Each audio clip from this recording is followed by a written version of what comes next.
La plaça Gispert de Manresa segueix programant activitats els caps de setmana per a revitalitzar l'espai i aquest dissabte va ser el torn d'una fira d'encants. En el marc de la festa de primavera, la plataforma dinamitzadora de la plaça va organitzar el primer mercat dels encants amb la voluntat que sigui estable i se celebri com a mínim 2 cops l'any, per primavera i a la tardor, concretament els mesos de maig i octubre. Ens va ocórrer la idea, ja que molta gent tenim coses a casa que no fem servir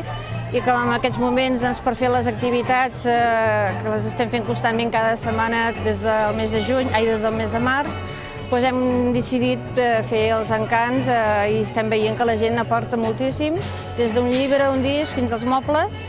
I el que volem és que cada any, com un cop o dos, fer els encants aquí a la plaça que ja quedi fixo. En diferents parades a la plaça s'hi podien trobar des de mobles a roba, passant per llibres i diversos objectes que difícilment tindrien cabuda en una altra fira que no fos de l'estil dels encants. A preus de 1, 2 i 3 euros, que aniran directament a finançar la programació de la plataforma que es du a terme a la plaça durant aquests mesos de primavera, s'anaven venent objectes aportats pels veïns. És ben bé que aporten aquí tot el que hi ha a la plaça, són objectes, articles que han portat veïns, amics, gent de Manresa, gent de fora de Manresa,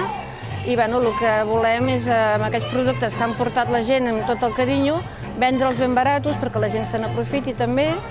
i amb aquests cèntims poder fer activitats